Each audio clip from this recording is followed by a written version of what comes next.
Hey guys, so I'm going to show you a bunch of different things that you could do for your ring model for Lost Wax casting. The first thing that you're going to want to do is you're going to need to get a ring sizer out of the tool cabinet. So I have the tool cabinet behind me open, and you can see the ring sizers are in the upper left corner. I also have a ring mandrel that came from that tool cabinet as well. So I'm just going to measure my finger. I think I'm like either an 8.5 or a 9. Here I have an 8.5 that actually fits my finger pretty well.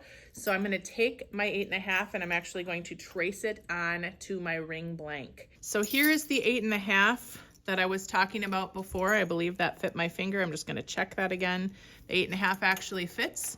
So what I'm going to do is I'm going to hold it on the edge of the table, and I'm going to take a scribe. So I've got two different kinds of scribes here. I have the scribe that has a twisty on it, and I have a scribe that doesn't. They both do the same job, and they are actually in the left black tool cabinet. Then what I'm going to do is I'm just going to hold this ring sizer on my ring, and I'm going to trace the inside of it with that scribe. So I have to hold it real steady, and I'm going to take my scribe and I'm going to go around twice just to make sure that I can see where I actually made that mark. So if I look in here, you can actually see where I made the scribe.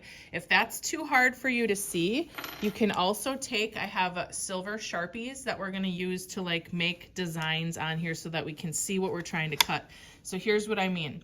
I've got a silver Sharpie mark on this other ring blank. This one's actually filed and sanded quite a bit, but it doesn't have very much design in it. So it is 3D, but it's not as interesting as a bunch of these other examples that are here. So really the whole point is to make this a three-dimensional design that has areas of texture, areas of smooth, and is some kind of unique design.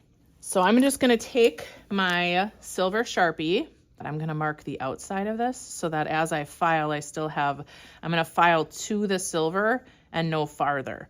I'm actually taking this marker and I'm marking around where I just used the scribe so that I can really see how far I have to carve in order to make this fit my finger.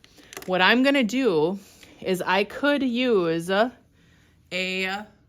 file. This is actually a wax file. I could also use my large half round file from my toolkit, or I could also use a Dremel tool. So I have the medium sized bit in the Dremel tool to actually grind out. Because this is very small, I don't actually want to use a Dremel for it because I might go too far. So if you've got like, a size 10 or 12 ring because you're a man, you could actually go inside here and you could use one of these Dremels, and you would want to go on a very low speed so that you don't go too far too quickly on yourself. So what I'm going to do is I'm just going to take my file and I'm literally going to file this out, and it's going to be much easier for me to actually use this wax file. So I'm going to sit here and I'm going to file with the wax file until I have this to the size that I need. I don't have very much wax that I have to get off of here, so I'm not going to worry about that.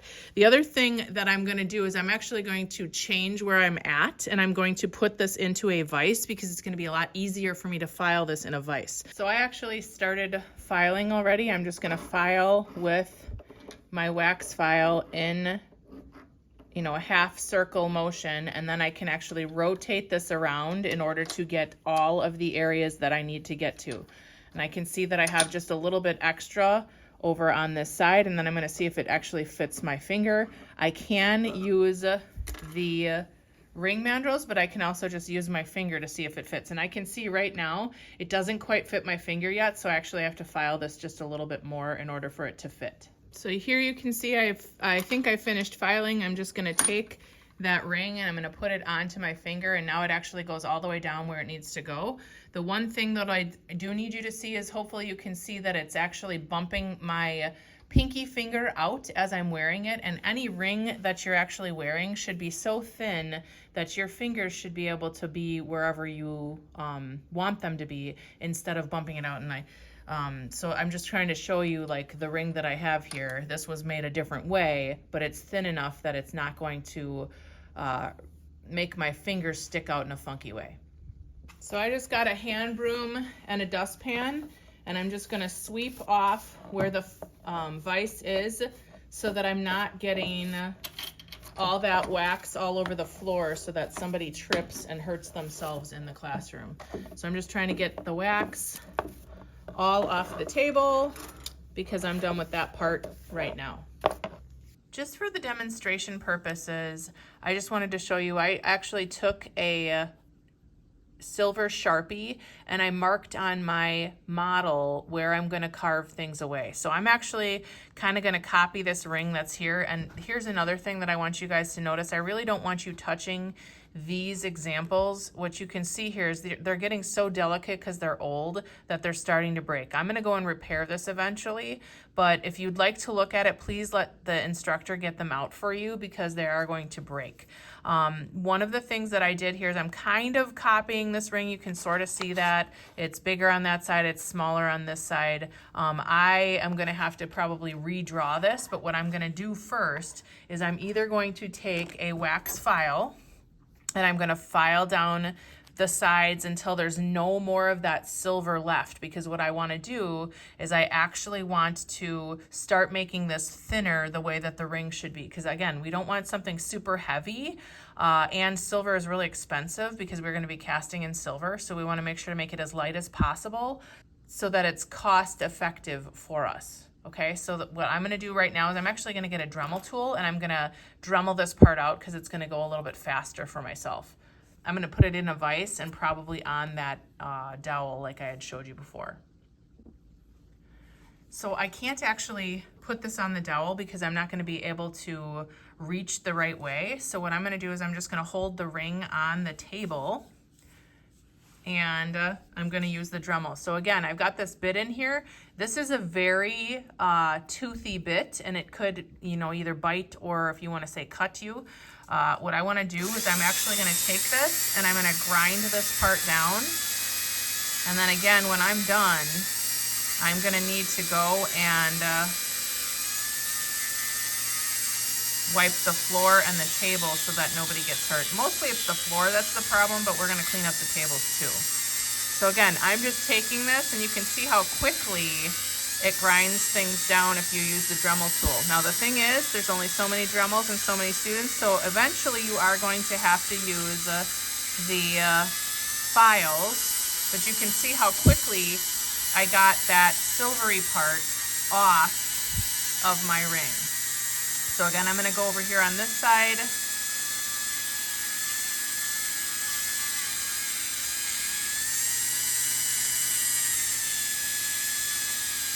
And I'm going to make that, it's called a ring shank or the ring band here. I'm making this much thinner than what it was before.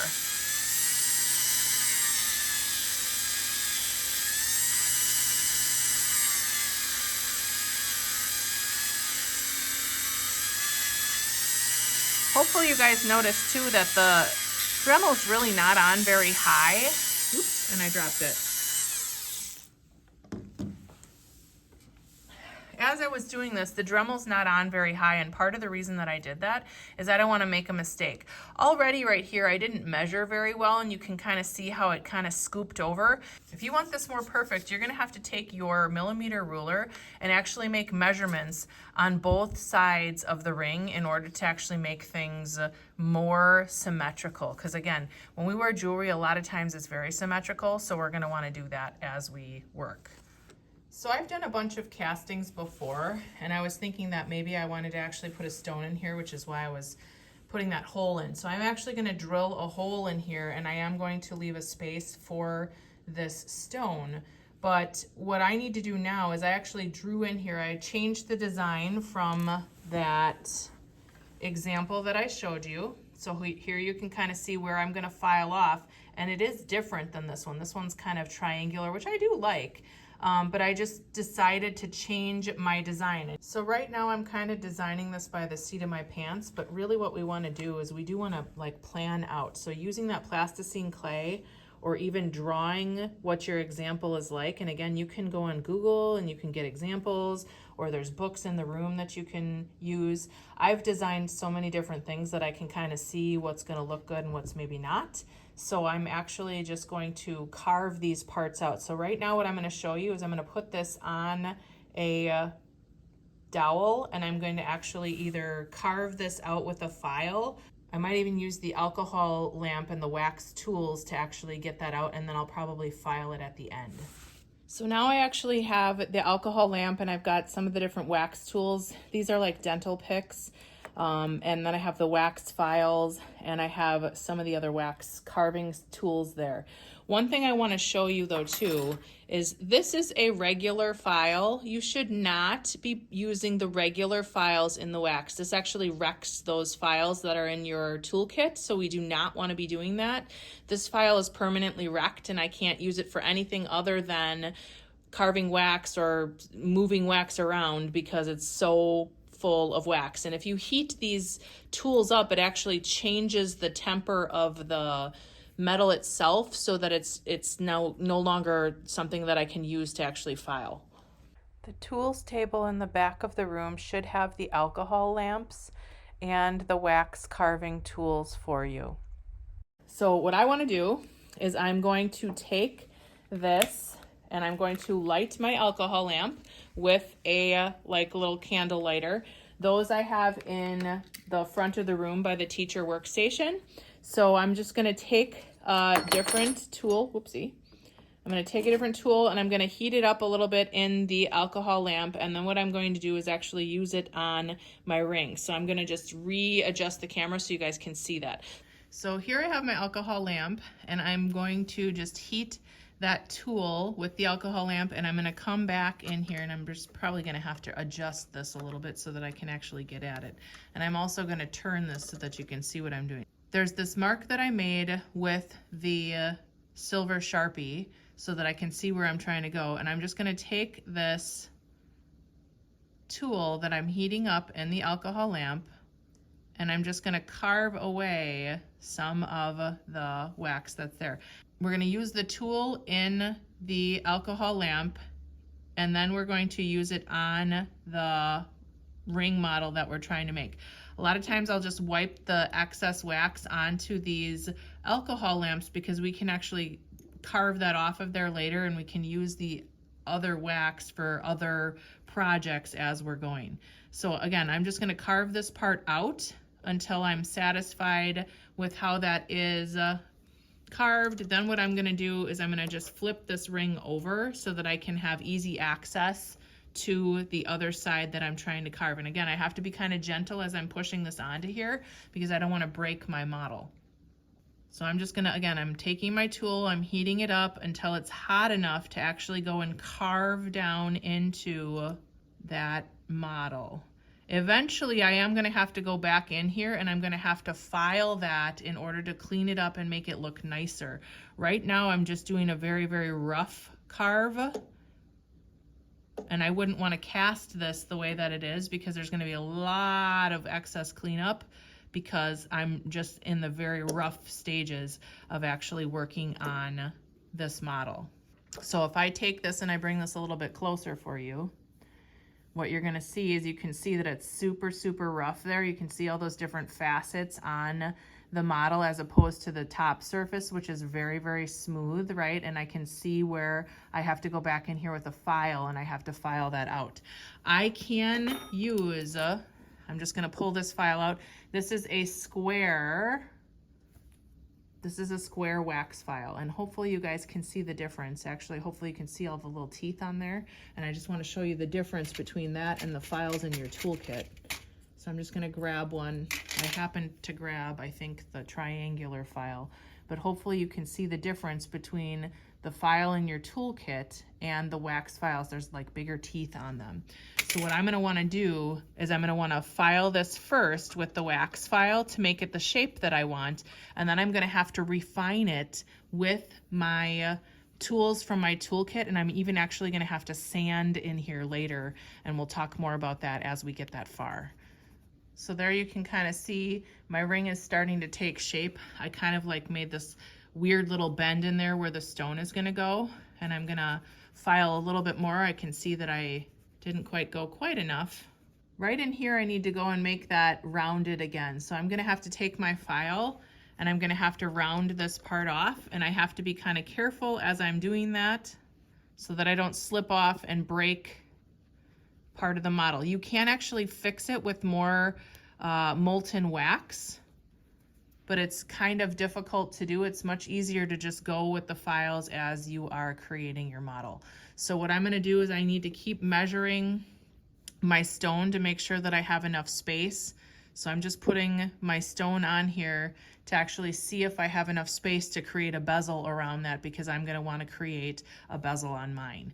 I'm not exactly sure how I'm gonna create the texture, because remember, we have to have areas of texture and areas of smooth on our piece. And I might do the texture actually on the side of the ring band, and I might keep that part smooth.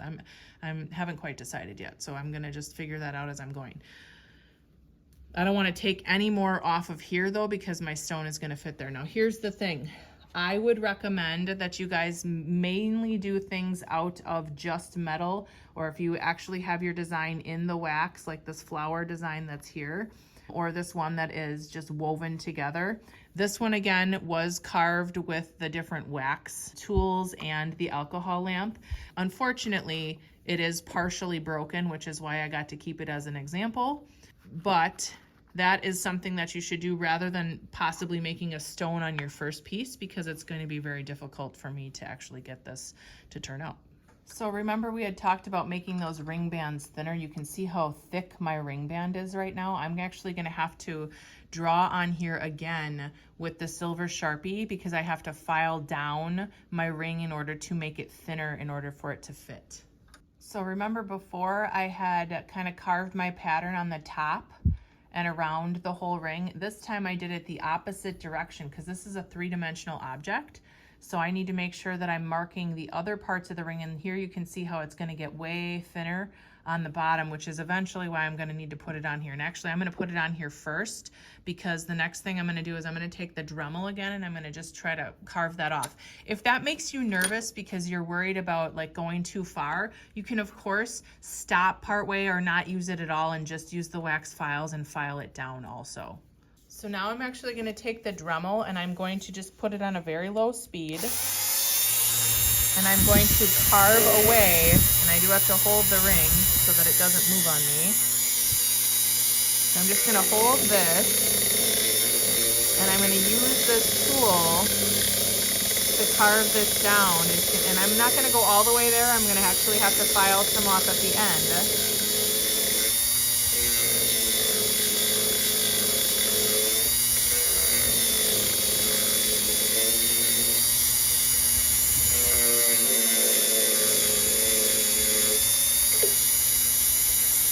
And it actually came off of that, it came off of the dowel a little bit, and I want to make sure that it's on there so that I don't accidentally break my ring band. So again, I'm just going in here.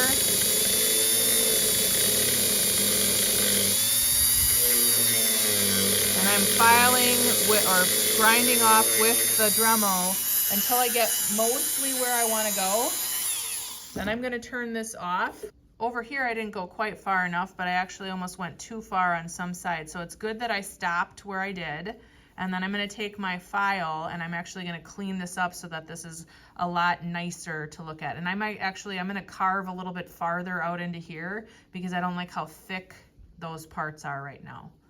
You are going to have to adjust your ring in the vise and the dowel as you're working. So I'm just going to put it in like this right now, because what I want to do is I'm just going to actually take a wax file for right now, because I can see that I kind of ground this unevenly. So I'm going to actually just file this part off until it's shaped in a way that I like it. And it's going to take some time to do that. So you have to be very patient as you are working on this. So I'm just going to go back and forth with the wax file as I'm going here. And my ring's actually loose enough on here that I can kind of go back and forth without, it actually moves on the dowel a little bit, and that's okay. You really do want it to be pretty snug on there so that it doesn't move too much on you, but that actually worked to my benefit right now, so I'm fine with it.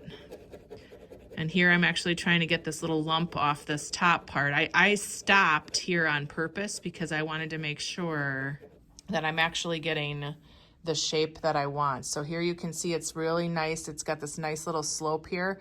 Over on this side, it doesn't look quite as nice. So I'm gonna have to go back on that one and I'm gonna have to file that down until I can see that the slope is nicer. So I'm just gonna, again, take my file and go back and forth in here until that is smoothed out the way that I really want. Okay, it's not totally a perfect shape quite yet, and I can actually see there's a bump. You know, you have to turn it over. So I liked the shape on this side, but when I flipped it over, I can actually see there's kind of some sharp areas in here, so I'm gonna have to go and file those too.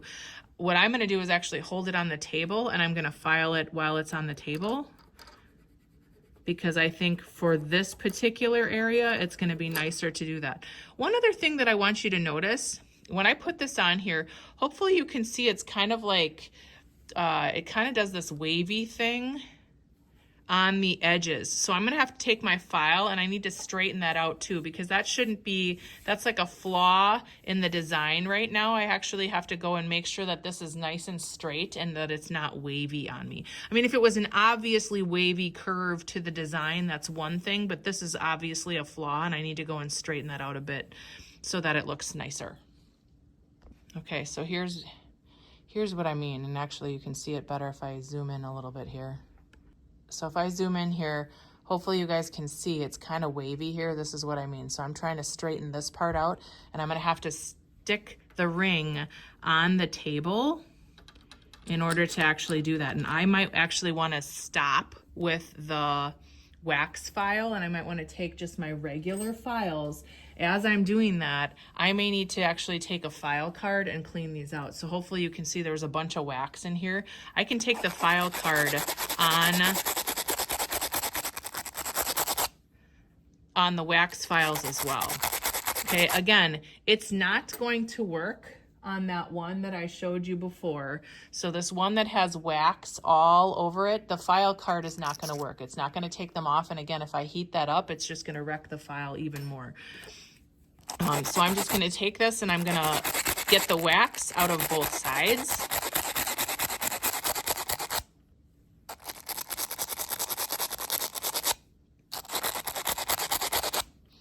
And then now I can actually use that better again. But right now I'm actually gonna just use the flat file from my toolkit. And the reason is I'm getting down to a point where I'm starting to really fine tune this. And so if I use the wax files, the wax, you know, this grinder that's on the Dremel tool is going to actually grind really fast. That's why I had it on the lowest speed that I could so that I can control that. And same thing with these wax files. The wax files take the wax off at a really great speed, but you know, when you're trying to do something accurate, you actually have to go back down to tools that are finer. So we don't always want to use the power tools because sometimes they're actually going to hurt what we're doing. And I'm going to try to zoom in a little bit closer on this too. I'll see if I can do that. So here's what I meant. You can actually see that it's really wavy down here on the bottom. So I want to clean that up and make that a really nice, you know, it can be a curve, but it needs to be a nice curve and not like got a lot of like pokey parts, because you're not going to want to wear something that has all that pokey parts either. So I'm actually just trying to take the file and I'll try to hold this with my hand here, but I'm trying to take the file across both sides at the same time. So I have to go really slow because I'm trying to use this as a video demonstration too, but you'd want to like hold it against the table and you want to be really close to it. So I'm actually going to have to stop the video in order to file this, and then I'll show you what it looks like later. But again, you can see right down in here where there's a flaw that was caused by either the Dremel tool or that wax file. And now I'm going to have to go and clean this up and make it thinner again. You might, even after you get done with that, want to put it back on that dowel just so that you don't break it. And hopefully you can actually see where it's getting thin enough to actually where the wax looks different. It's almost see-through. So that's something that you need to pay attention to also. So one of the other things I want you to see is hopefully you can see that there's all these marks right here from the wax files. But if I actually start to turn this around, I was starting to use my regular files and look at how much smoother it got. Now, as I'm saying that, I was filing this kind of quickly, and you can see where I made a flaw because the edge of my file caught on that ring band. So I'm going to need to go back there and I'm going to need to sand that file mark out, and I have to know when to stop. So you know, you're seeing how this is getting a lot thinner over on this side, and it's going to thin up even more as I start to file on the side over here on the left with my regular files. And then I'm going to have to like just really fine tune things, and I got to slow down so that I don't make mistakes. If you go too far, you're going to have to figure out how to fix it. And one of the things that you may have to do, and I'm going to try to show you an example here. This was a ring that I actually fixed, and then somehow it broke off here on the top again. So this was a model that I went back in and I fixed with something else. And I even went on one of these other ones and I was trying to show like how to do sprues. So you do have to learn how to add wax to your models eventually in order to fix them. And maybe what I'll do here is I'm going to show some fixes on this as well. Part of what caused my problem and having all those different little gouges for my file is I'm going back and forth on here really fast.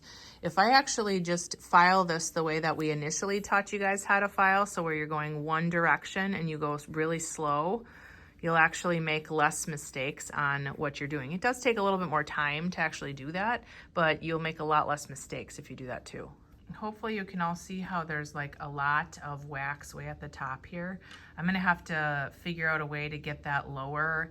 It's actually going to be less heavy on my finger, and it's gonna be more delicate looking. So I'm probably gonna take it down to about half of what this is, but I'm also going to create a little bit of a design in there, like there's gonna be like a step or something. So I'm gonna draw that in with my silver Sharpie, and then I'll turn the camera back on.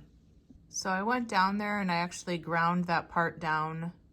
I actually forgot to show you before I started filing and grinding this down what the silver Sharpie looked like on there. Hopefully you can see too that, you know, it's really crude there on the top again, and I'm gonna have to take my files and I'm gonna have to straighten that out so that that looks nice.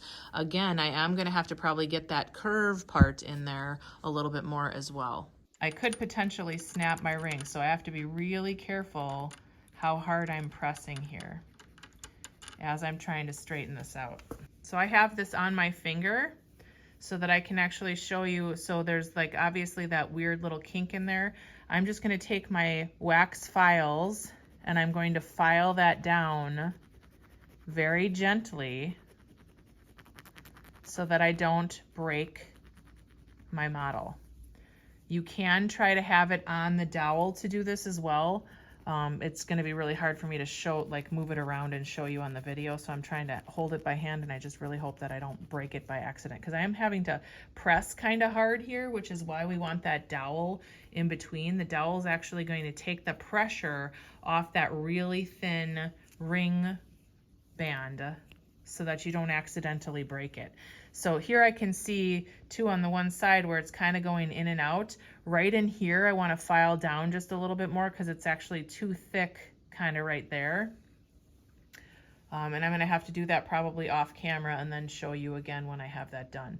I think what I'm going to do is even this out, and here you can see the top where my stone is going to sit isn't flat either. It's actually higher on the one side, so I'm actually going to go in there with a file and even that out, and then I'll show you when I have the whole thing done. So this is a really good example of what I'm going to do. I actually drew with that silver Sharpie where I'm going to put some texture, and hopefully you can see too, my green malachite stone that I had in here, I accidentally dropped from the table to the floor, which is about 2 feet, and it cracked the stone. That's how sensitive and how delicate the malachite stones are. I think what I'm gonna maybe do is maybe I'm gonna get like either the denim lapis or maybe a onyx stone and replace that in here anyway, because I actually don't like the stripes in here for what I'm gonna do with the texture on this other part. And I can see I went a little bit too close right next to the stone here too. So I'm gonna actually like make sure that I'm a little bit more accurate with that, and I'm gonna kind of take my fingernail and scrape some of the silver Sharpie off so that I know exactly where I'm gonna actually put texture on my ring.